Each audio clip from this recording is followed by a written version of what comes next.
Okay, let's talk about the Wind Waker. All right, so I guess it's probably just easier to start from the beginning. And when did you first start following Wind Waker speedruns? Well, let's see. This is actually a bit interesting. I started learning to speedrun Wind Waker before I actually began to follow like the speedrun itself. Interesting. Because it wasn't really me that initially decided to like speedrun it out of my own will.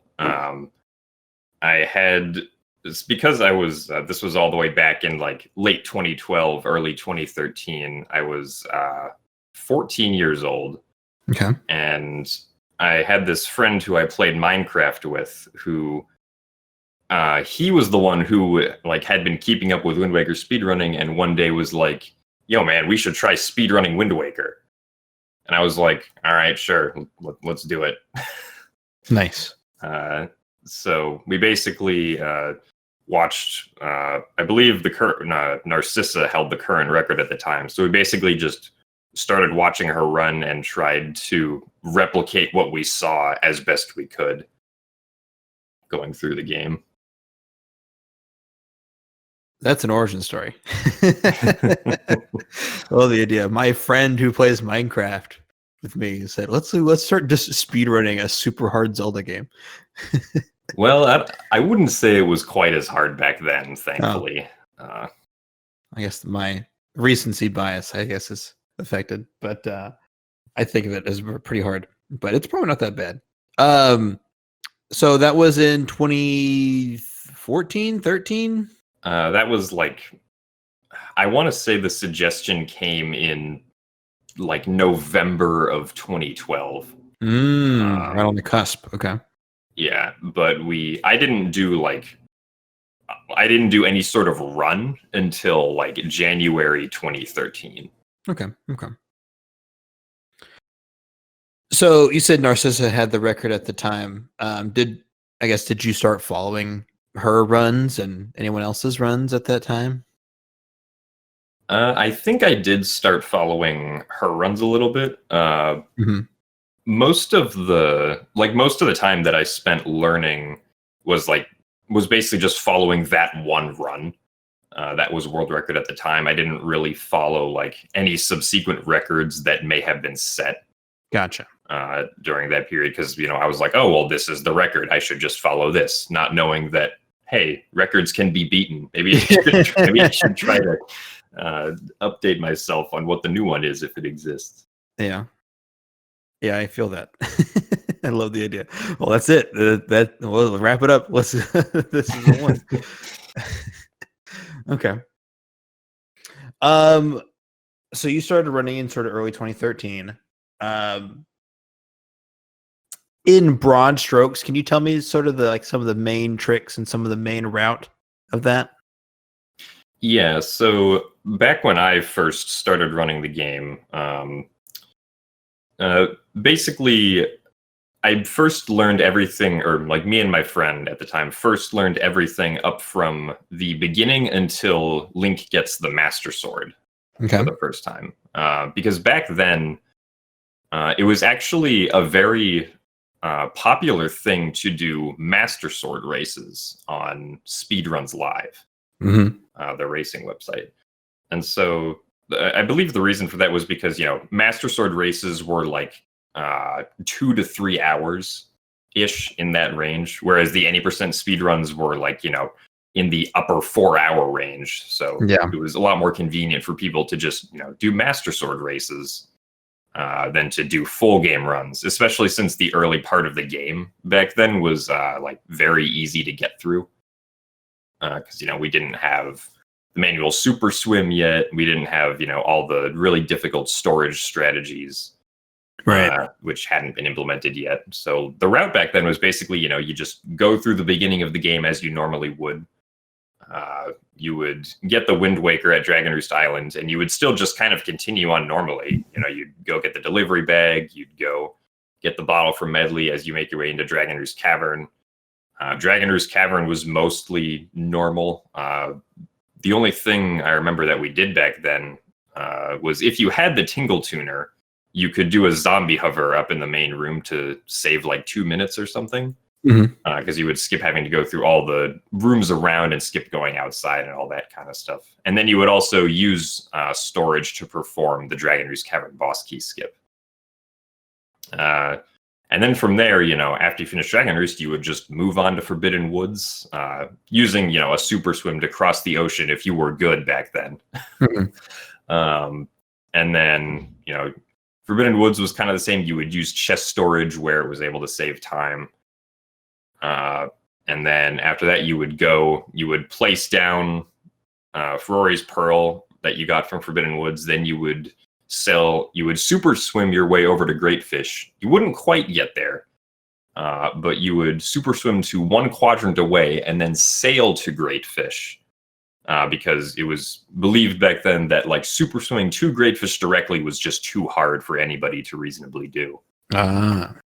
And then once you activated Great Fish, which triggered the Endless Night event, you'd go to Windfall and get bombs. Still basically like natural game route here, except you used a few storage tricks to speed things up. Right. And then you would... I don't know. I don't remember if we placed Nehru's Pearl before or after bombs, but those locations are very close to each other, so it was one of the 2 orders. Okay. And then you would do a really long super swim from Windfall to Outset Island, because Windfall was like the one place where you could easily refill your air while you were super swimming. So that was not a very difficult super swim because you could just get as much air as you wanted and then cross the entire ocean on a full air meter. I see. And then you would get Nehru's Pearl. You would place down Nehru's Pearl, and then you would activate Tower of the Gods, and you would just go through Tower of the Gods to the Master Sword. So, again, like it was mostly just the game's natural route, except you would use, whatever relevant... sorry, I'll repeat that, because I heard a door slam. It was mostly just the game's natural route, right? You would just go through whatever it was, and then use a few storage tricks to help save time here and there. At least... what would nowadays be considered like, the easy storage tricks. Right. To just get through things faster. So that's why I was pretty much able to just learn it by just watching a video of it, right? Like I didn't really have anything explained to me by anybody until a lot later on. For how like specific mechanics work. So I was able to pick up on how most things worked, or me and my friend together were able to pick up on how most things worked and then just apply that ourselves as best we could. All right. Cool deal. Talk to me about zombie hovers a little bit. We mentioned that, and that seems to be a really interesting and pivotal tech in some places. Maybe not pivotal, but talk to me about it. What's up? What's with zombie hovers and how useful are they? Yeah, so zombie hovering, like if you think about the technique of zombie hovering, right? You're killing Link, and then you're essentially just doing repetitive jump slashes to continuously gain height, because the game thinks that, because Link is dead, we need to cancel his jump slash, so he just goes and falls back down to the ground and actually dies. But in canceling that jump slash, it gives us the opportunity to do another jump slash. And so we do another one, it's like, we can't have that, so it tries to cancel it again. But this repetitive jump slashing that you can do can make you gain height, and you can continuously go upward while you are dead, hence the name Zombie Hover. But if you think about it more, you're like, okay, well, you can hover while you're dead. So that doesn't seem like it's very useful, because when you get to the location that you're at, you would just die anyway. So, like, this is either only useful, or this would only be useful in very circumstantial situations where you somehow have a healing source at whatever location you get to. But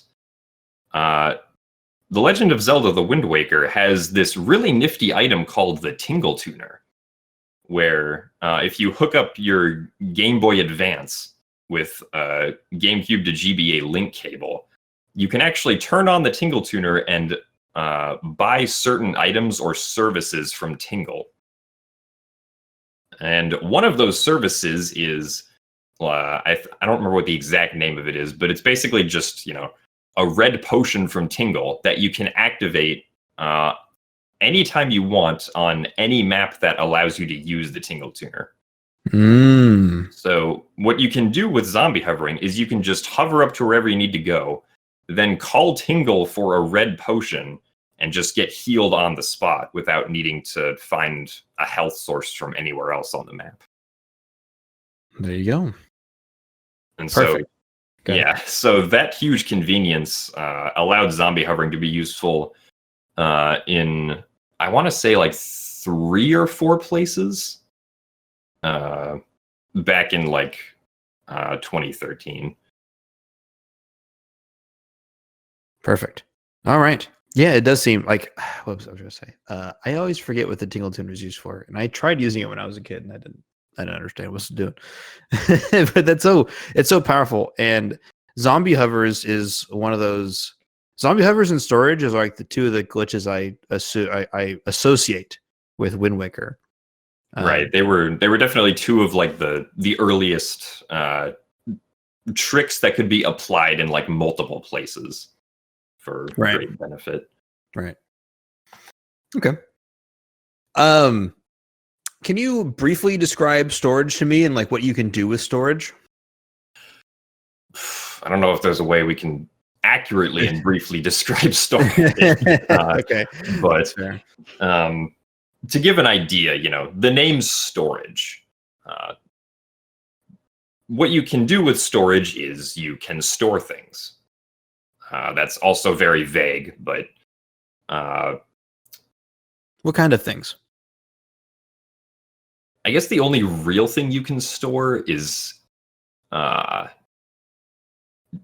text.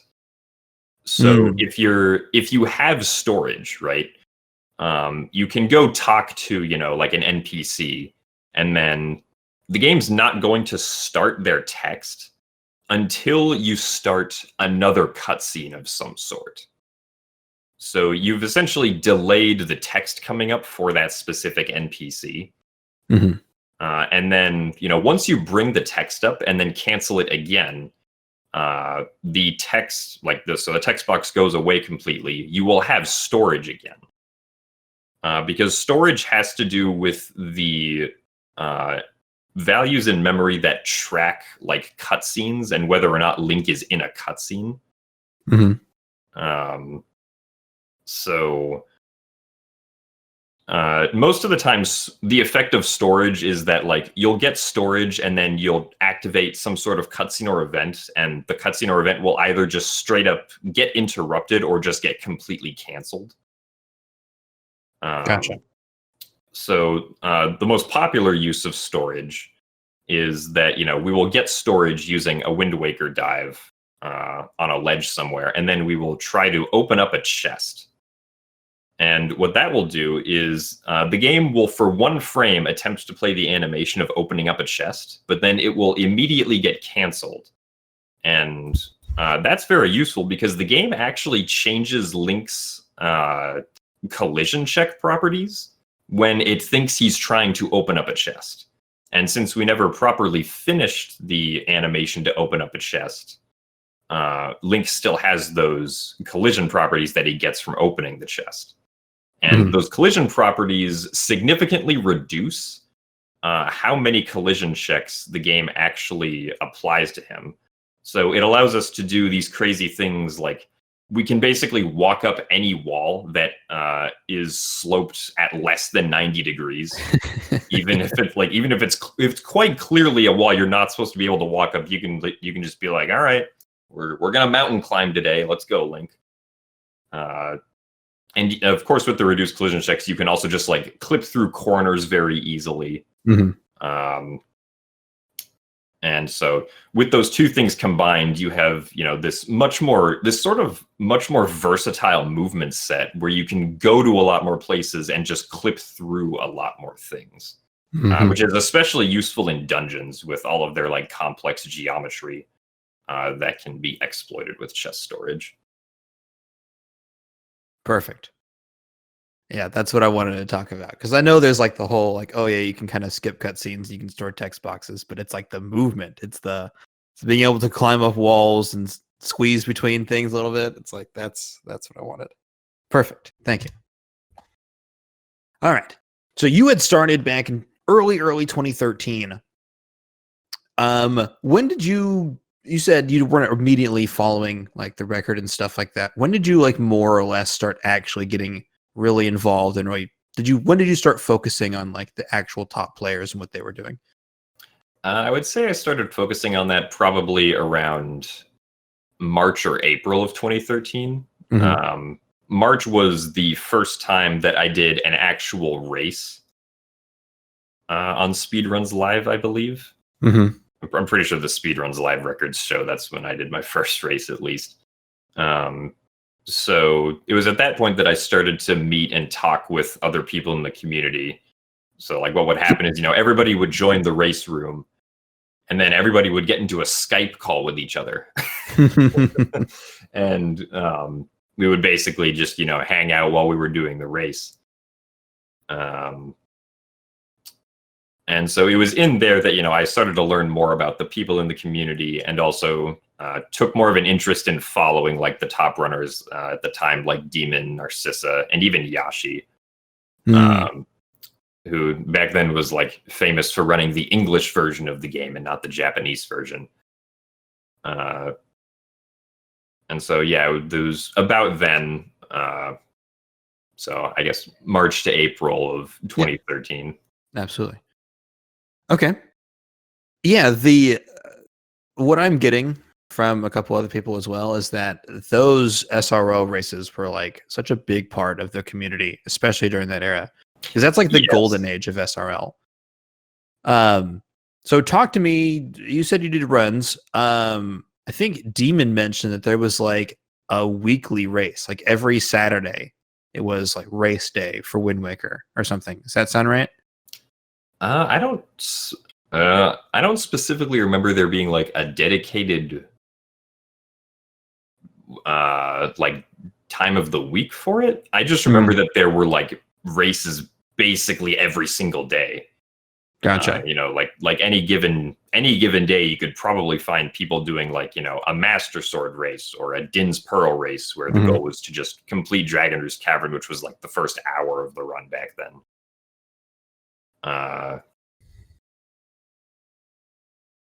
Okay. Yeah, I mean, again, I was also 14 back then, so maybe by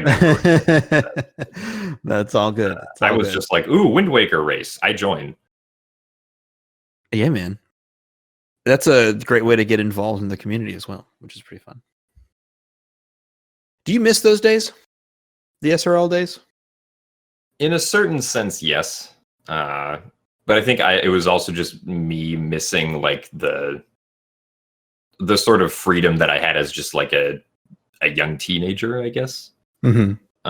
Because, it was like, oh, there's a race going on? Cool. I'm going to join this because I have lots of free time. So yeah,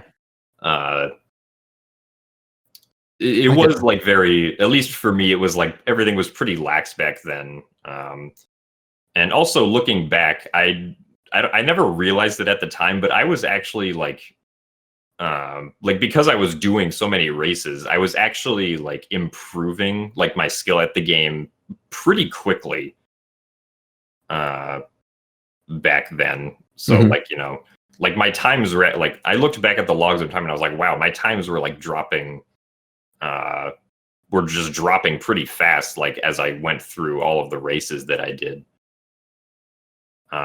Which was probably just because I was playing so much, because I was really into it back then. And I still am into it now, but back then it was like, it was the new thing for me and I wanted to do it as much as possible. So I became immersed, I would definitely say. I get you. Who'd have thought playing the game more makes you better? Yeah, who would have thought? Okay, so this sort of era is dominated by Narcissa and Demon. Talk to me about those two as runners. Oh,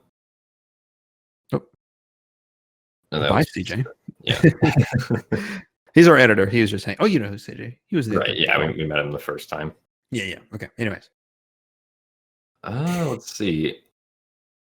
I mean, back then, Narcissa and Demon were definitely the best players because they had the most experience out of anyone. Mm-hmm. Like, I think, I don't remember when Narcissa started playing, but I'm pretty sure she had been playing for like over 2 years at that point. Mm-hmm. With Wind Waker speedruns. I know that Demon had at least been playing for like a year and a half, from my knowledge at that point. So like they were by far the most experienced of the runners at the time, because, you know, the rest of us, we had, you know, just been in it for like a few months at most. Excuse me. We had just been in it for a few months at most. So like we didn't have, you know, the sort of nuanced expertise or experience that they had with things like movement or with storage or with super swimming or with any of the other complicated techniques. So we would mostly just lose time to them on like, you know, the little movement nuances and maybe taking a few extra tries to get storage and that kind of stuff. But over the course of, you know, a whole 4-hour run or almost a 5-hour run at that point, that stuff like seriously will add up to a lot of wasted time compared to the top runners.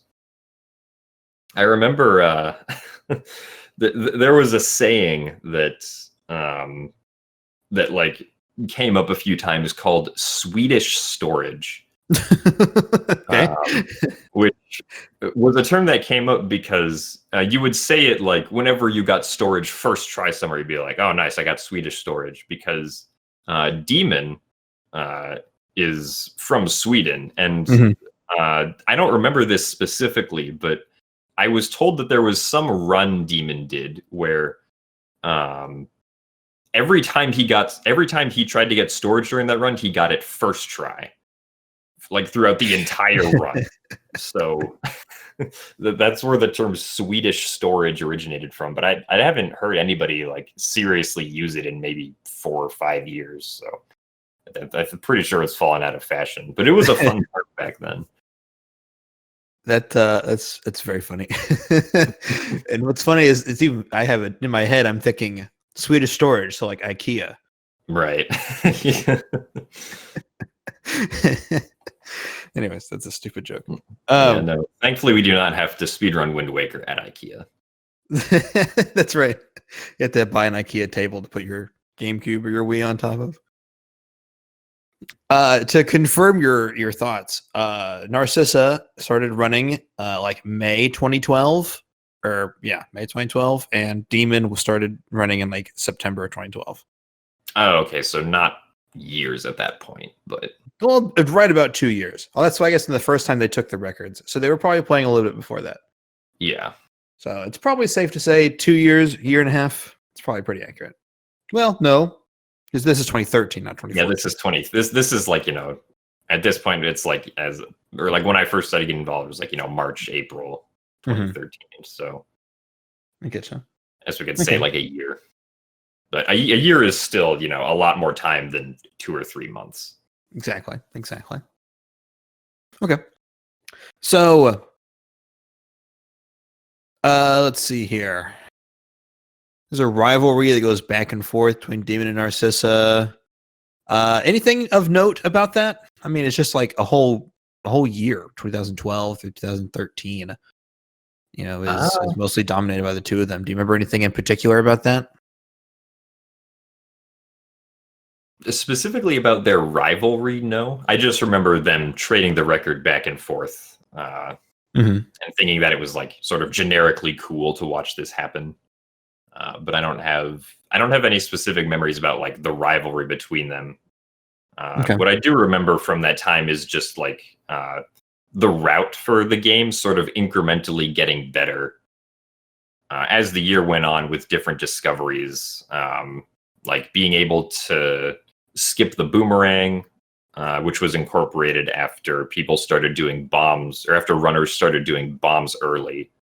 So that they could use bombs in Forbidden Woods to skip the boomerang. And then eventually, you know, we got around to being brave enough to skip collecting Grandma's soup. which was the grandma's soup gives you double attack power when you drink it, and also fully refills your hearts and magic. So it was sort of like a safety net for a while, because you basically could use this an infinite amount of times. And it did save time in a few places, but it wasn't quite worth the time that it took to get, because you had to heal grandma with a fairy and then kind of sit through this bit of a cutscene to be able to actually get the soup. And then we also started implementing delivery bag skip, which was another zombie hover added to the run. And all these other little things that started to make the run quite a bit harder than it used to be, but it also meant that the times also began to get a lot lower. Okay. You mentioned the grandma's soup thing. Talk to me more a bit about bombs early, because this is like a really big change in the round. Right. So I'm pretty sure bombs early was actually like the suggested route when dry storage was first figured out back in September of 2012. So basically the order that we mentioned earlier, right? You do Dragonroost Cavern, then you do Forbidden Woods, then you go to Great Fish to trigger Endless Night, and then you get bombs at Windfall Island. The bombs early route is you go to Great Fish straight away, like after Dragonroost Cavern, and then you get bombs from Windfall, and then you go to Forbidden Woods. But the problem with that idea is that Great Fish Isle, you would need to somehow super swim to Great Fish Isle early, which was extremely tricky back then, because with the way storage works, if there's a cutscene around an island, you can essentially get storage while you're super swimming. It's called double storage because you get storage twice. And then you can use that storage while you're super swimming to cancel the cutscene at the island. Because if you try to super swim into an island that has a cutscene, you'll end up soft locking the game, which is obviously not good. Yeah. But the problem with Great Fish Isle is that there isn't one cutscene around it. There's two cutscenes. So if you tried to store the first one, you would still just get soft locked by the second one. So what you actually had to do is you had to super swim to Great Fish, land on the beach of the island while it was still loading, and then take out the Wind Waker to cancel the camera lock effect that you had, which is what would soft lock the cutscene if it was still active. And then you could just watch the cutscenes normally after that. But the area that you had to like super swim up onto the Great Fish beach was like very small. And controlling your super swim speed back then was also very difficult. Like, you would basically just kind of hope that you got the correct super swim speed if you wanted to try to get to Great Fish early. So it wasn't really a super swim that runners considered to be viable at the time, until I believe Demon was the first one to try and actually use it in runs. Because he'd practiced it a bit and he was like, okay, maybe this like isn't quite as bad as we thought. And it, again, would save a lot of time because it would allow us to skip the boomerang in Forbidden Woods. Right.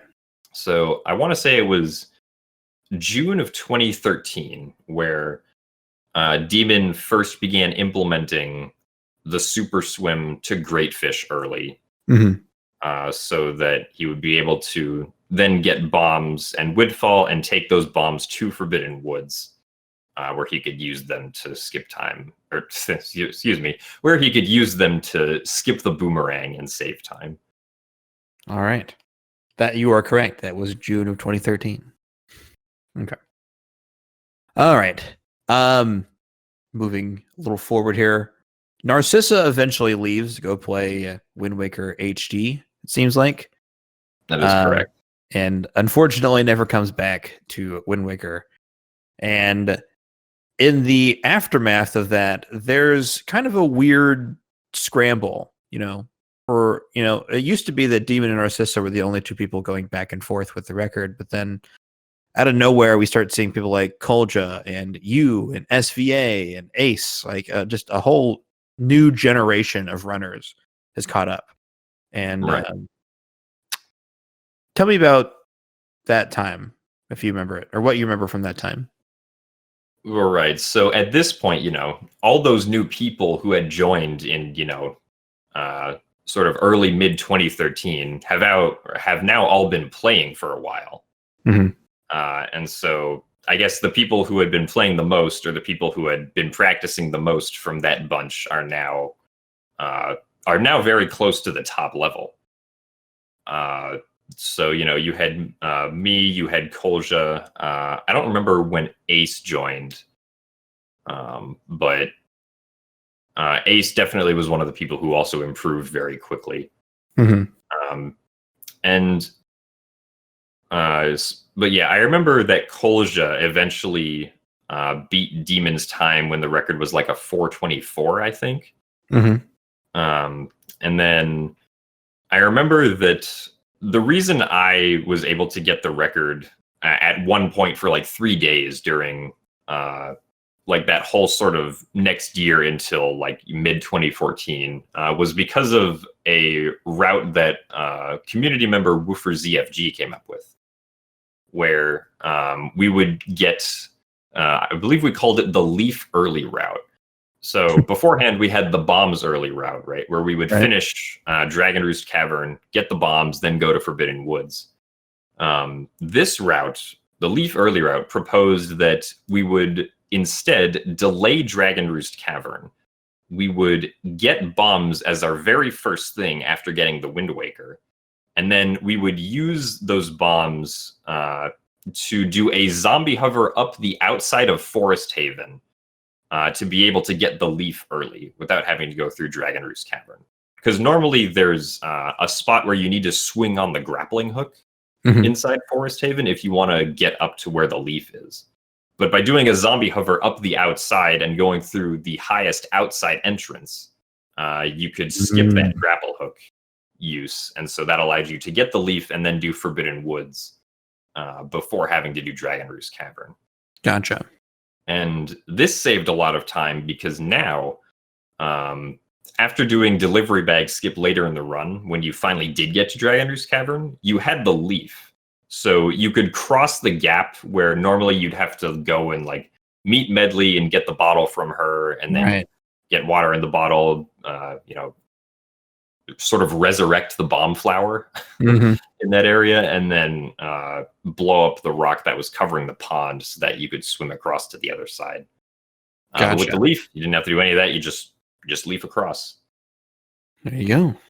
And that also means that you would never get a bottle throughout the entirety of the run. For the first time, doing the pumpkin thing, the grandma's soup. Yeah, so that put like that was the nail in the coffin for grandma's soup in the any percent route. Okay. Let's see here. I have in my notes that there's some super swim buffering is around this time. Yes.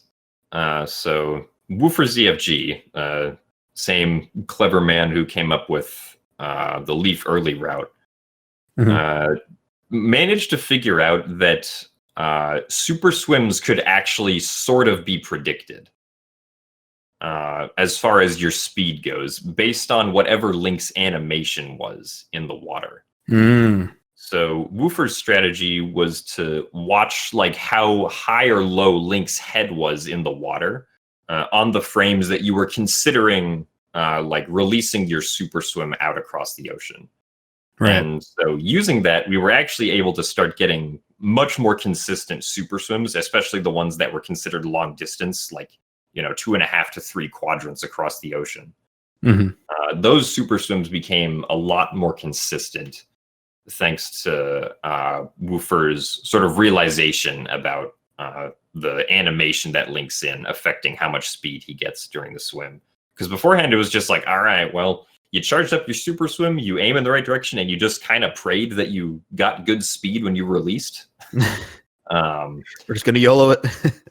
Yeah, pretty much. But yeah, big shout outs to Woofer for that one. It's one of those really, it's a pretty small thing, but the consistency that it adds to the run was able to make times come down a lot quicker than they otherwise normally would have been able to do. I get you. Okay. Let's see here. So around this time, Ace starts showing up, and instead of just being like someone who can get like one record or like one or two records, like unfortunately like you, but you know, like SVA as well and Kolja, like y'all seem to be able to get a time over Demon, but Demon always seems but Demon always comes back. Yeah. Yeah. But that didn't seem to be the case with Ace as much.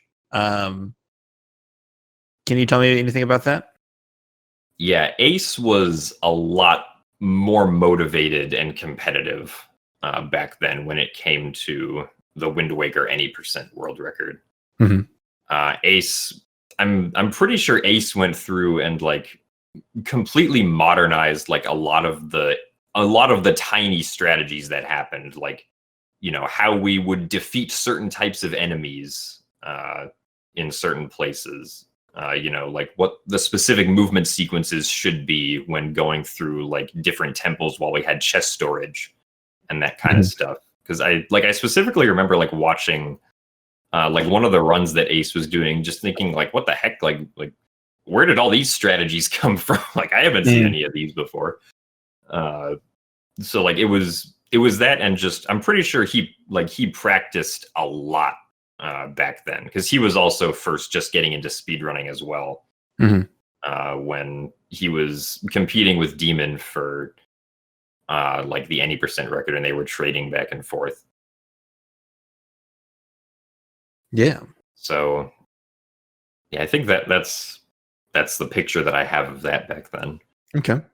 It's a good picture. Now there's let's see. I guess at this point we're kind of getting into this range around mid to late 2015. Demon has been running the game for 3 years or so at this point, and I think he starts to move away and take a bit of a break from Wind Waker, because Ace kind of just keeps going, and then Ace gets this 355.44, and then there's just nobody around to beat that, and that record stands for a full year. Actually, I think it's more than a year. It's like a year and a half. Yeah, that sounds correct. So, it's weird because when we saw Narcissa leave, that almost opened up a window for a bunch of other people to show up and start taking the record. But now we have a time when Ace and Demon aren't running the game, and no one seems to move up. Do you have any insight on why that might be? So Ace's record was 2015. The 355 was 2015, right? I see April 7th, 2016 on my notes. April 7th, 2016. Okay, that makes a lot more sense as to what happened.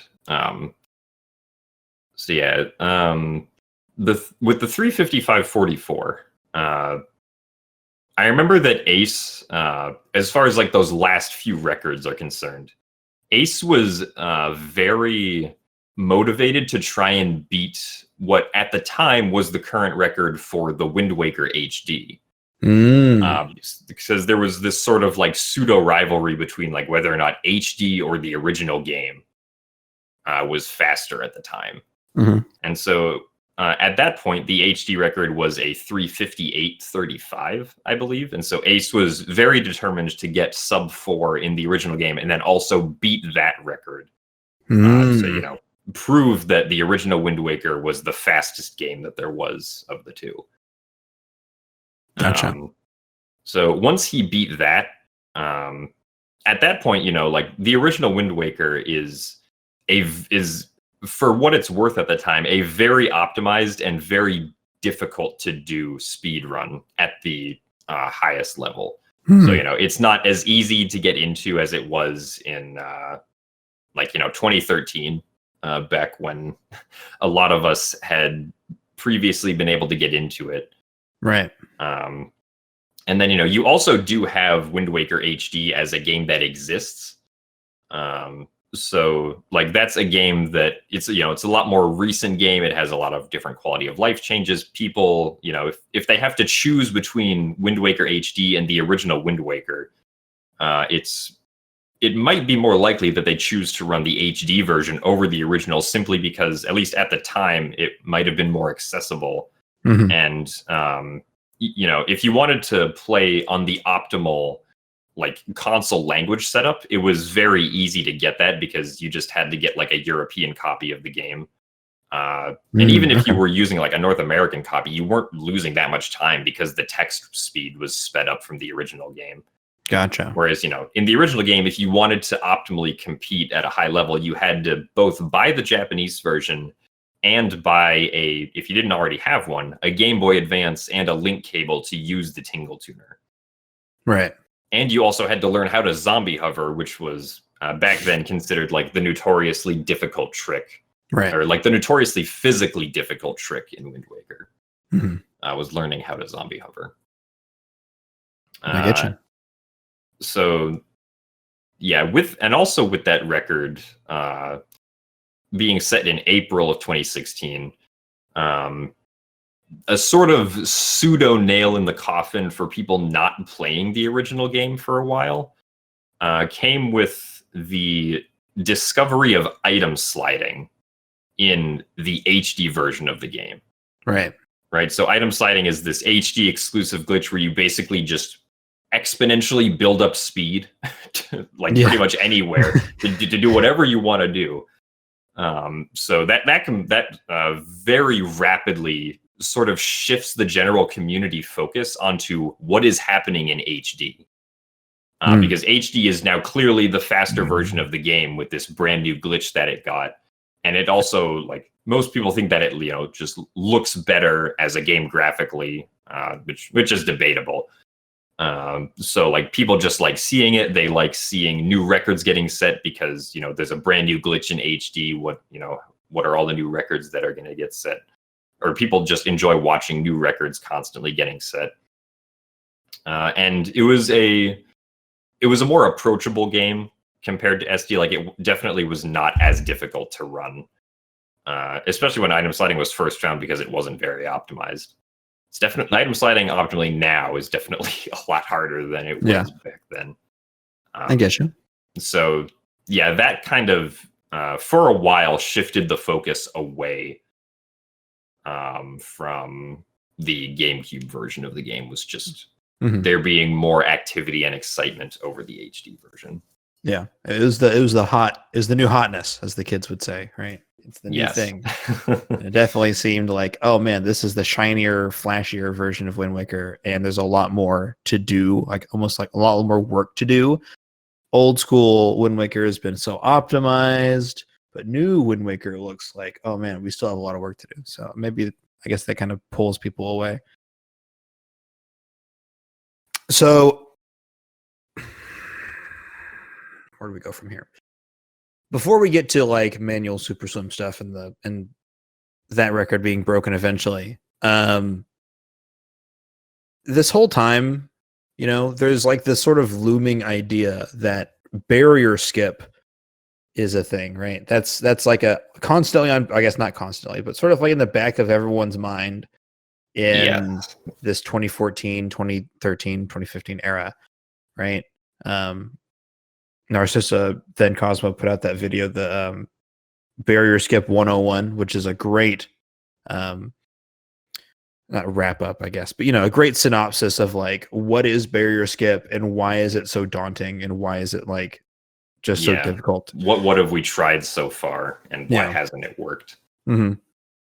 So, talk to me about Barrier Skip. As someone, you joined the community in that time, so I'm sure you heard of rumors and people talking about it. What was it like? Well, right. So the first thing I like to mention whenever talking about barrier skip is that, within as far as I could see, the entire collective of the speedrunning community, it was the barrier skip. It was not a barrier skip. It was the barrier skip. Yes. Right. If you could get past that wall, then you would make a lot of people very excited, which would have been a naive reaction back then if barrier skip was discovered sooner, because it was actually not quite a good thing for a while when it was actually discovered, but more on that later. We'll get to that in a minute. Yeah. So yeah, you know, I remember there being times where like I would go out of Hyrule Castle and just sort of like look at the barrier and be like, we really can't get past this. But like, you know, with all the techniques that we knew back then, you know, with you know, zombie hovering and ledge clipping and roll clipping, you know, none of that was in any way useful for trying to get past the barrier, you know. Because like Narcissa said in her Barrier Skip 101 video, you know, like you can't hover over it because the entire thing is surrounded by a damage barrier that will knock you down if you get too close to it, and you can't zombie hover up at a steep enough angle to like even potentially clear the barrier because it's so high. You know, there isn't really a way to go through it because it's just, you know, solid wall collision. There's not really a glitch in Wind Waker at this point to just go through solid wall collision. Well, I guess there is. There was door storage, or we like to call it door cancel nowadays because door storage is something different. So yeah, a bit of a naming problem back then. And you know, with door cancel, you can just straight up walk through collision, but there's no door in Hyrule, so you can't do that. Right. And then the same thing applied with chest storage. You know, if you had chest storage, you could clip through the barrier, but there's no chest in Hyrule, so you can't do that. But yeah, you know, I definitely tried to play around with the barrier a little bit back then, just to see if I might just randomly happen upon anything that could potentially be useful in that scenario. But yeah, like the mentality of barrier skip actually being real seemed like a genuine impossibility back then, which as of course it always does until, you know, in speedrunning, it always seems like it's impossible until it's possible. Exactly.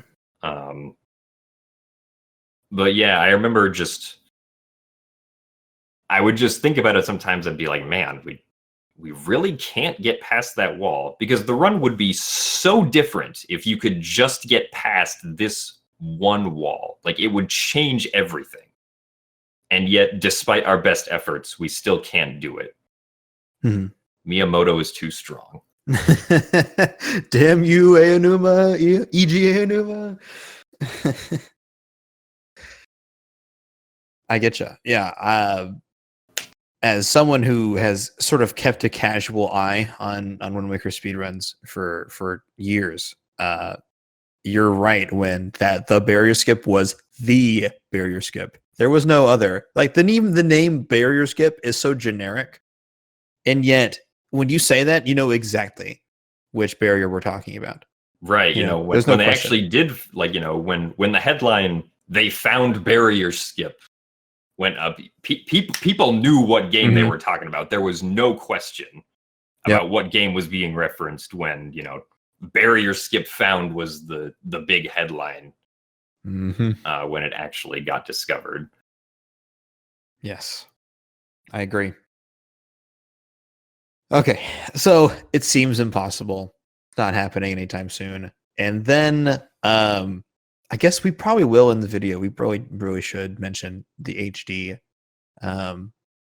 barrier skip, because I think that led to a lot of things, right? So talk to me a bit about, I mean, we don't have to get too into detail, you know, but talk to me about how they found barrier skip in HD and how that information kind of helped us in standard and on old school. Yeah. So barrier skip, or the discovery of barrier skip, actually has a very weird beginning in Wind Waker HD. The first reported case, I say case, but the first reported case of barrier skip was actually not filmed. Mhm. Because it was done by this user named Gertana1, who I believe was 14 at the time. And so what Gertana did film was himself past the barrier, claiming that he was able to item slide through it using the HD exclusive item slide glitch. And that there was some hole in the barrier somewhere that allowed him to do this, is what he like hypothesized. But being so young and not having video proof of it happening, a lot of people did not believe him. They were just like, oh, this person is just, it's just like some young person trying to get attention. Like, this clearly didn't happen. Let's just ignore this. But as it later turned out, Gertana was telling the truth, of course. The first recorded instance of barrier skip happening was by this user named Linko Skuro, who got a recording of successfully item sliding through the barrier on at some point in August of 2016. Right, so he gets this clip and then starts going crazy. And like, everybody who's watching, or, the few people at the time who were watching him glitch on are also going crazy because, Linko Skuro is not like a big streamer, was just sort of testing things on his own little small stream. But even with the video recording of barrier skip happening, we still weren't able to recreate it, like, at all. Even with that recording. So, like, barrier skip was in this weird limbo state for a very long time, from about August of 2016 all the way up until April of 2017. Right? Like we had evidence that this trick, which would save 2.5 hours, is possible. But we can't recreate it for the life of us. We don't know how it works. But thankfully, we have this very generous community member, sort of across a lot of the 3D Zelda games, whose name is Dragonbane. And Dragonbane created a custom homebrew application for like the Wind Waker HD, and also for like Twilight Princess HD, and eventually Breath of the Wild when that came out, where you could basically just record all the different inputs that you did. If you were using the homebrew application to log your inputs and log like game data. And so Dragonbane, I don't remember when specifically this application first came out, but Dragonbane releases this sometime between August of 2016 and April of 2017. And we all, start using this, trying to record ourselves near the barrier to see if we can get not only a video recording, but also an entire info log on what happened that allowed us to clip through the barrier. Right. And so eventually, on April 10th, 2017, we go all the way back to Gertana, who has been attempting to clip through the barrier again, just sort of mindlessly for like a few more months now. And just on April 10th, 2017, he just so happened to perform a correct series of inputs that got him through the barrier with video proof, with the logging info of what was happening at the exact moment he clipped through. So now, all these months later, on April 10th, 2017, I think it took less than 24 hours for a consistent barrier skip setup to happen from then. Yep. From that specific instance of it happening. Because now we know that I'll repeat that because of the door. Because now we know that the two sort of walls that make up the portion of the barrier on the bridge don't quite come together correctly. There is indeed an extremely tiny gap between those two walls that you can clip through if you have enough speed.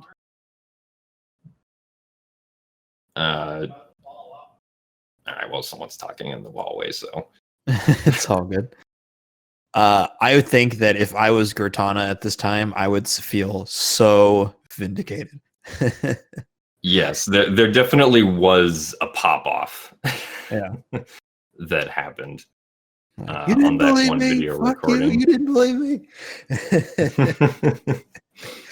Oh man, no, that's super. I remember when Link Oscura or I did it. I did it. I did it. Yeah.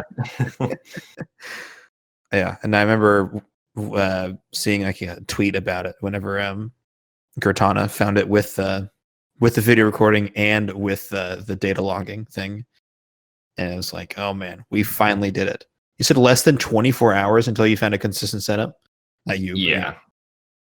I'm pretty sure that consistent setup was, I don't remember what time of day it was specifically found at, but I remember like once I understood what was actually happening, which was that we needed to be going at we needed to be facing a very precise angle and then have at least this amount of speed to clip through the barrier.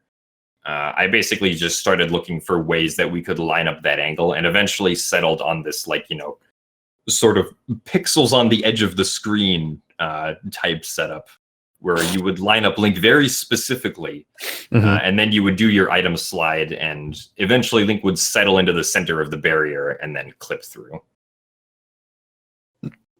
Just because we finally had the knowledge of how the trick actually worked. So that itself, I don't think, if I understand it correctly, I don't think that itself helped SD very much, because SD doesn't have a way to get that much speed to go through that, right?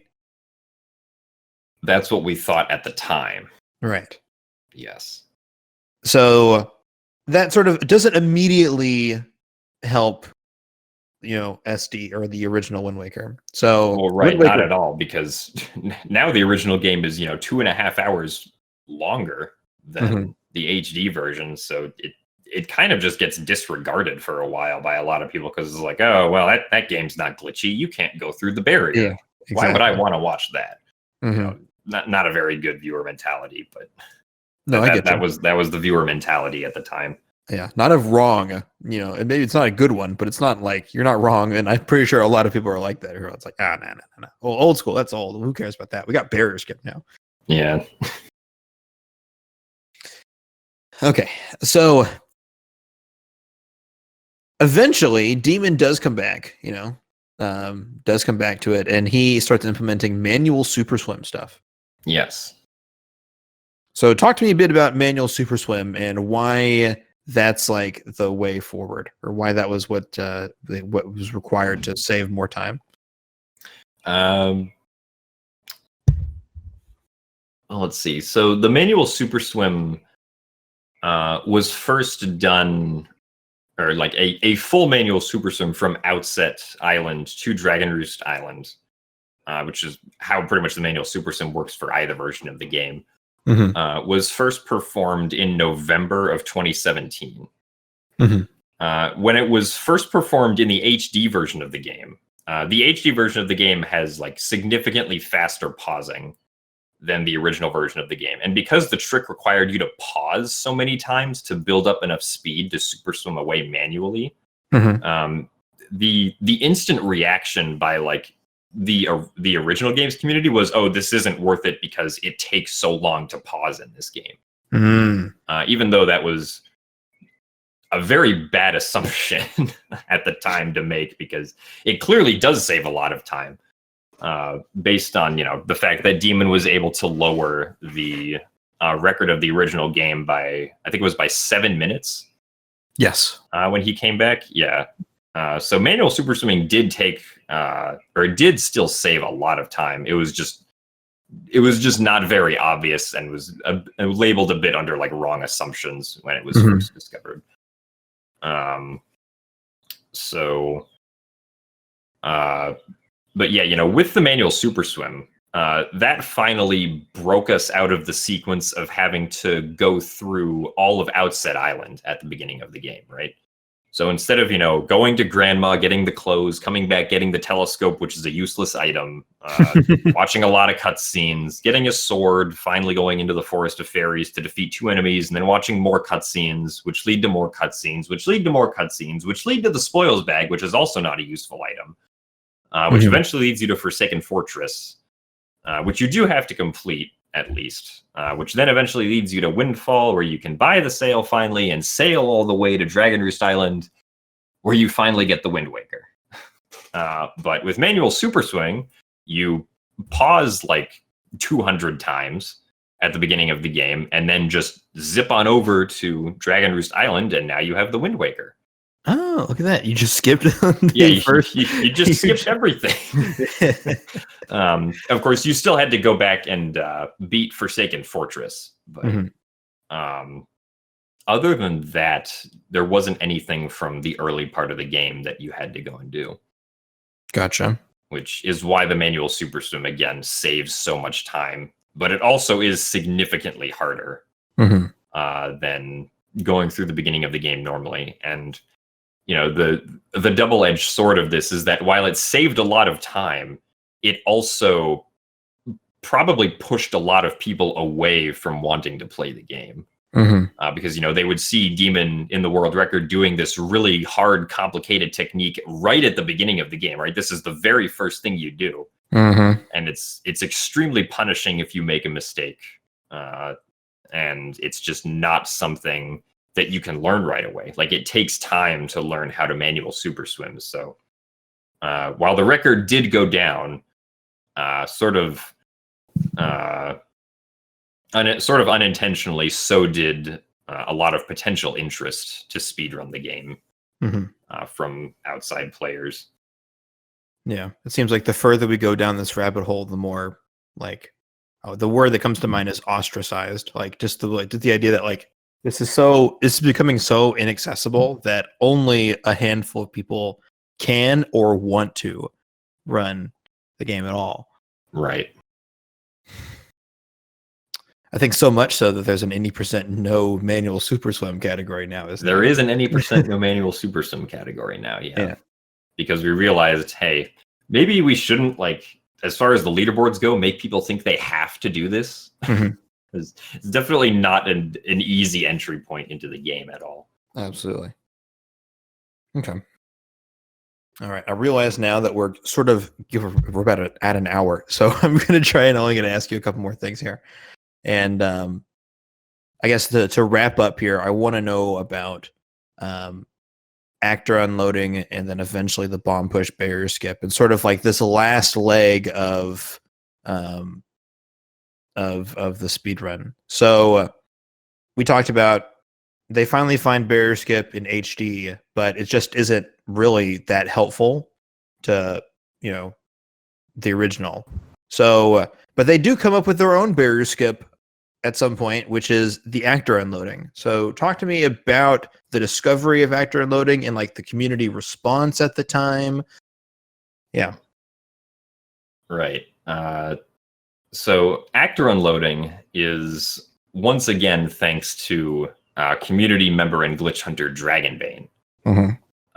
Well, the eventual barrier skip product was found initially by Dragonbane. The discovery that led to actor unloading was this sort of just like funny glitch that we thought at the time that Legend of Link found, where if you have like the bow in Link's hand and you do a side hop and then you press the inputs bow button, sword button, bow button. So if bow is on X, you would do XBX all consecutively. You could get this glitch where you would get the arrow model just stuck on the side of Link's hand. And it's like, look at that. We can stick an arrow in Link's hand. Hee hee hee. But it turns out that every single time you do that, you're actually duplicating another arrow model into Link's hand. Right? And that arrow model takes up space in memory. So if you do this glitch enough, eventually you'll start realizing that you're getting you're getting the sound of the game rejecting Link to actually knock the arrow, right? You know, just like that general like rejection sound. Because the game doesn't have enough memory to spawn in that arrow. And then we started realizing that like, oh, okay, now that we've done this and we've like gone to other areas of the game, there are other things that are unloaded also. Right? You know, we go to Outset and now suddenly all the trees are gone. Or you know, we go to Dragon Roost Island and suddenly all the rocks that you usually have to blow up are gone. And so then, you know, the very next obvious question is, wait a minute, can we get rid of the barrier using this? Because if we get rid of the barrier, we can just walk into Ganon's tower. Yeah. And of course, as it turned out, the answer very quickly was yes. If you are able to sort of fill up the game's memory, I guess the correct term is, or what we say is like, you know, if you're able to corrupt the game's memory enough, or if you're able to fragment the game's memory in the correct way, you can, in Hyrule, get the barrier to just not load in at all. And so that initial discovery was made in July of 2019. So, you know, completely different barrier skip from what HD does. Yes. You know, instead of clipping through the barrier, we're just going to make the barrier disappear. Was the solution at the time. A very good solution, though, you know. Who would have thought? And so when actor unloading is discovered, there's basically this huge scramble to try and find a setup to make work where, you know, you can begin doing your... like, you don't want to begin fragmenting the memory while you're in Hyrule, because fragmenting memory in Hyrule is extremely slow. Right? So you want to try and fragment memory like way before you get to the barrier, so that you have a lot of time and so that you can use a lot of convenient locations that can fragment memory very fast before you actually get to the barrier. Gotcha. Now, the tricky thing about this is if you fragment memory incorrectly, some cutscenes can fail to play altogether, or they might try to play but then end up soft locking you. So it was very complicated to try and come up with a proper setup that would actually fragment the memory in a consistent enough way to where you could hope that you would be able to successfully make it through all of the cutscenes and also not, like, you know, accidentally crash the game at certain points. To make it all the way to Hyrule to then unload the barrier. Now, the tricky thing about this is that there are a lot of... so you would start your actor unloading on the overworld, specifically in Forest Haven. Because Forest Haven has like the least amount of memory available sort of like out of any other region of the game. Because when you first go into Forest Haven, there's a lot of particle effects in the air, which are taking up a lot of memory. So you would begin your actor unloading in Forest Haven, which after a certain point, it was actually kind of funny. We realized we didn't even need the bow to begin actor unloading. So, like, you know, so the original discovery now wasn't very useful because, like, all right, well, the memory's so low in here, we don't even need to start, you know, duplicating the arrow model to be able to fill up memory, because there's one very specific sort of sequence you can perform inside the Forest Haven where you can begin to unload memory just by pulling out the grappling hook. Interesting. So you can basically get to Forest Haven, begin doing this sequence with the grappling hook so that you didn't have to go all the way to Tower of the Gods to get the bow, which saved a lot of time. And then once the memory was low enough inside Forest Haven, you could just kind of like go between different areas of the overworld to fragment even more memory, right? So like just swimming between certain islands on the overworld was enough to get memory to fragment down even more. So we had this very specific path that we went through the ocean on our way from Forest Haven to the Forsaken Fortress, which is where we would sequence break our way into Hyrule.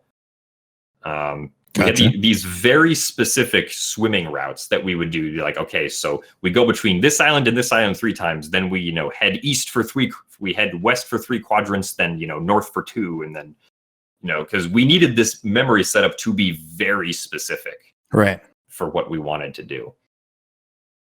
And so eventually, like, we managed to get that down to something that is a lot more palatable for runs, right? Like, it doesn't always work because there are a lot of random things that can affect fragmentation, like, lightning flashes in the background and like Link's footsteps on sand if he happens to run over any sand. Yeah. And also like the little wind wisps that go across the ocean. Oh no, that too? All contribute to the fragmenting that takes place here. I don't think the wind wisps mattered as much. It was mainly just like the big culprit was the lightning flashes that could happen during a storm. Oh man. So those things made it very basically made it impossible for any sort of actor unloading setup to be perfectly consistent. But again, we eventually did get it down to something that worked well enough to be palatable for speedruns of the game. To the point where you could have a reasonable expectation that you will probably at least get to Hyrule. Because once you got to Hyrule, the strategy was you would just load the inside and outside of Hyrule Castle until the barrier just happened, or until the memory just happened to be fragmented in the right way that the barrier wouldn't spawn. Right. Okay. Because the barrier is actually not like a very big object memory-wise. It's just scaled up to be huge in relation to the map. So you did have to get like a pretty specific fragmentation for the barrier to not load in successfully. And I think the effort that it took to finally get like that last setup, the last actor unloading setup that we used was like, I want to say it was like maybe 2 or 3 months of just testing a lot of setups before we figured that out. Because another thing that made it very hard to test is that the actor unloading sequences that we tried to do would produce different results on emulator than on console. And it even seemed like on different consoles you would get different results. So like, nice door. So like you would you would sort of have to almost tailor like your own actor unloading setup to the console that you had, at least for some of us. Like, it was that picky. Oh man. Of a technique. Like, I remember there was one sequence that people were using for like 3 weeks that Demon figured out. And the setup worked for Demon, it worked for a lot of other people, but it didn't seem to work for me when I tried doing any percent runs of the game with that setup. So I was like, all right, it doesn't seem like this works for me, so I guess I'm going to have to somehow modify this setup so that it'll actually work on my console for me. God. So yeah, how awful. It's like you think manual super swimming made the game inaccessible? Oh boy, here we go. Yeah. Oh God. Okay, so yeah, that does not sound very fun, but it is barrier skip, right? But it is barrier skip. It did cut down 2.5 hours off of the run when eventually optimized. So I mean, thankfully now, the run was only like a little bit over an hour. It wasn't a little bit under 4 hours. So you could do a lot more attempts, of the run per session that you did speed runs and stuff like that. So, yeah, I'm looking at the chart of when the world record was broken, and I just see like July 12th, July 14th, July 15th, July 21st, July 26th, July 28th, August 3rd, right? It's like there's a frenzy for at least 2 months, and then it kind of slows down a little bit, but still, like, that July, August, September time is flooded with people just finding ways to shave like 15 more minutes off the time. Right, because like the first setup we had was very unoptimal for unloading the barrier. Like the first barrier skip setup only, actually that like the first record after that, I think that was my 3.5 hour-ish time. Yep. That only saved like 16 minutes over the previous record, which didn't do barrier skip. Because I took so long to do the barrier skip setup. But then, of course, we figured out significantly faster setups after that. Yeah. That we were able to use for properly getting past the barrier in a reasonable amount of time. Mm-hmm. Yeah, 3 days later, Demons shaved another hour and a half off of your time. Yeah. Yeah. I'm seeing a lot of different names here. It looks like a whole bunch of other top runners just jumped on it. Mini and you and Jim and Demon and Aloha Kirby and Linkus all seem to hop on that. Well, yeah, when you have barrier skip, which was extremely volatile back then, like any run could just be the new world record. Yeah. If you just happen to get the correct sequence of fragmentation and get through the barrier, then as long as you could also do the last 20 minutes of the game after that, you were pretty much set for a record. There you go. All right, and last but not least, eventually we come across the bomb push method for barrier skip. Thankfully, we find something that does not impede the accessibility of the game even more. Yes. Finally. So tell me because also one more thing to mention about actor loading is that it was Japanese only. Oh, really? Yes. Like, if you really wanted to compete even if you just wanted to learn the optimal route, you had to first purchase a Japanese copy of the game. Oh, man. When actor unloading was the way to go for barrier skip. So bomb push barrier skip is a huge increase in accessibility, even though, of course, we still have the manual super sim, which is probably the biggest culprit of them all for accessibility. But bomb push barrier skip does help with that. And then also helps make the route, not stupid. And just makes the game a lot more consistent to get through and a little bit faster. Perfect. But yeah, I don't know if you want me to explain how the bomb push one works. You don't have to go super in depth, but give me a good little explanation. All right, so basically, it turns out that there is a way to give Link enough speed to actually clip through the corner in the middle, or to like clip through the obtuse angle in the middle of the barrier. It's just that you don't see that speed in memory, because like the speed value in memory that you can see, like if you use, a memory watcher, is whatever the speed of Link's movement is, right? It's not the speed or like the number of units that he's being displaced. Right. Because it turns out that if you hold a bomb over your head and you drop it just like on top of Link, the bomb will actually displace Link enough units for a single frame, which is a fast enough displacement to successfully clip through the barrier. Now, this, of course, was tried all the way back in like 2017 when we finally understood barrier skip in the HD version. But the problem was that the angle necessary to clip through the barrier just was never hit upon. And the other complication is that the frame you drop the bomb behind Link changes like the initial position you would need and the angle you would need to successfully clip through the barrier. Because of the fact that Link's animation sways back and forth as he holds the bomb out over his head. So depending on the frame you dropped it, it would drop into a different position. But thankfully, this newer community member who has the name Bowser is Bored, at least most of the time. He likes to change it to like Bowser is Beautiful or Bowser is Crazy sometimes.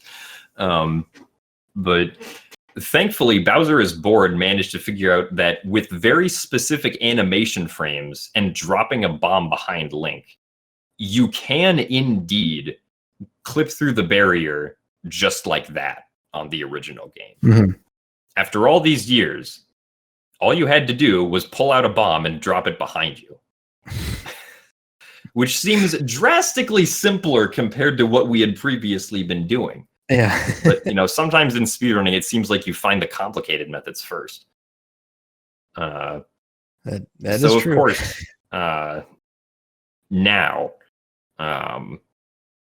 we finally have this barrier skip that can be done on any version of the game.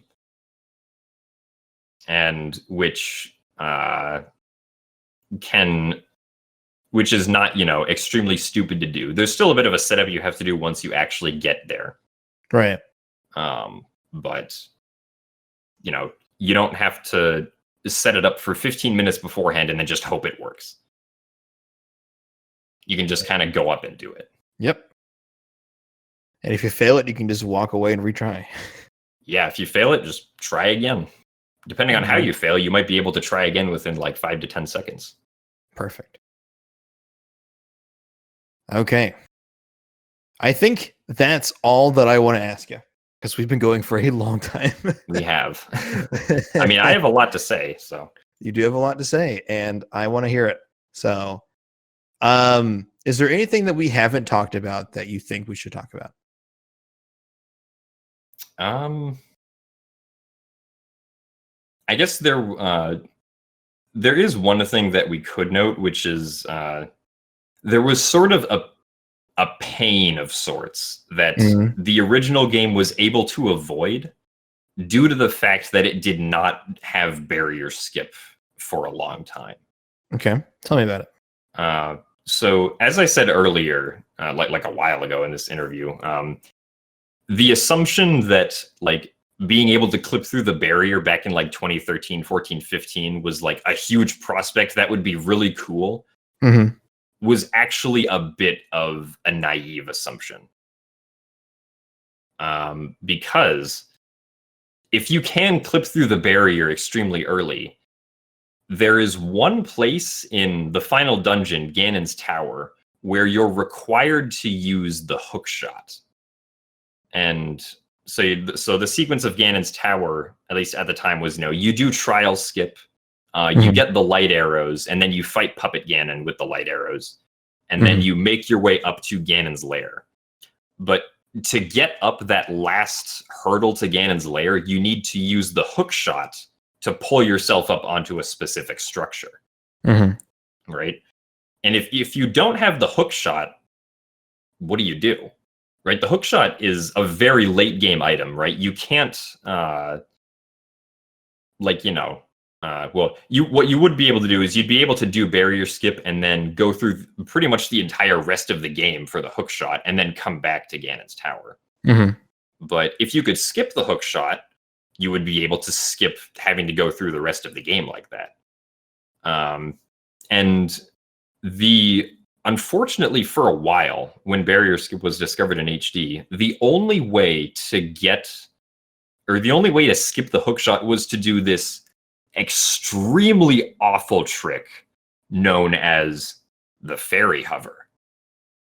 Right? So we have the zombie hovering technique, but even if you have the Tingle Tuner available to you, you are not able to use the Tingle Tuner anywhere in Hyrule. Right? The game just doesn't allow that. So instead, what you can do to skip the hookshot is you can position these two pots in front of that final ledge to the Ganon fight. You can shoot them so that the fairies come out, and then you can do a zombie hover, and then just hope that the fairies will fly up and heal you out of your zombie hover. Which statistically has less than a 5% chance of working. Oh my gosh. And you can only attempt once every 2 minutes. So Yeah. even when barrier skip was discovered in the HD version, you really weren't finishing, like, or we as a community were not finishing very many any percent runs because like that trick at the end was just so inconsistent.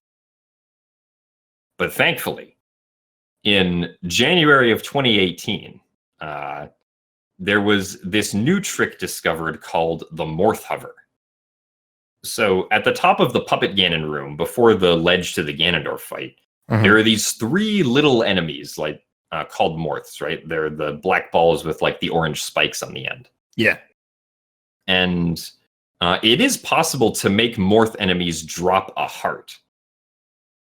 If, like, you know, you kill them and you're low on health.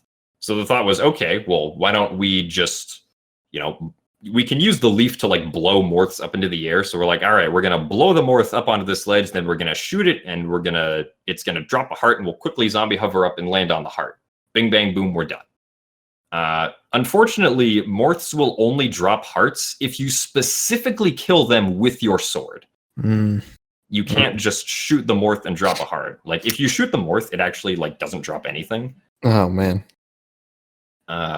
So the Morth idea was like one of the first things we thought of because we knew that Morths dropped hearts.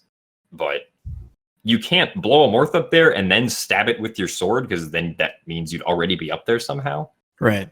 But thankfully, we discovered in January of 2018 that if you stab a Morth on the same frame that it latches onto Link, which is one of the behaviors it can do, you can actually like store the fact that the Morth got hit by your sword, but you don't kill it like that, right?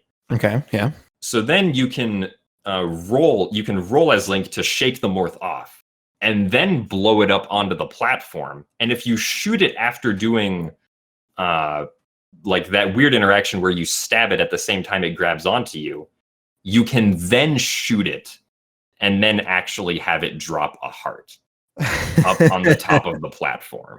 That's so complicated. So then, thankfully, the fairy hover was dead in January of 2018. And so because of the fact that the original game didn't have barrier skip for such a long time, it never had to go through that sort of routing and run pain that HD went through, thankfully. So, because, you know, when barrier skip was discovered in the original game, we already knew Morth Hover was a thing, so we could consistently make it to the end. There you go. So that works on both, right? The fairy hover and the Morth Hover. Okay. Yep. Okay. That is a big pain to avoid. So let somebody else do that first, and then now we're gonna jump on it. Alrighty. Anything else that you can think of? To be fair, we could always come back and do a second one if you really, really are like, oh man, I can't believe I forgot spaghetti in my ass jump, dude. How can I forget? Yeah, hold on. I need to quickly pull up the 10 obscure pieces of tech from 2012. Yeah. No. I think that covers about everything I can think of or remember, at least right now. Okay. If I do think there was something else like extremely important that we needed to include, I can always contact you and be like, hey, we might want to talk about this. Fair enough. And I'm always here. I'm always ready. I mean, it'd be easy, especially if we get like a good sound clip out of it. Easy peasy, right? Sometimes you might be eating lunch, but I might be. I promise I'll make time for you, Jim. All right. Okay. Well, I think that's it for this. So let me go ahead and end the recording. But thank you so much for talking to me. This is very, very enlightening.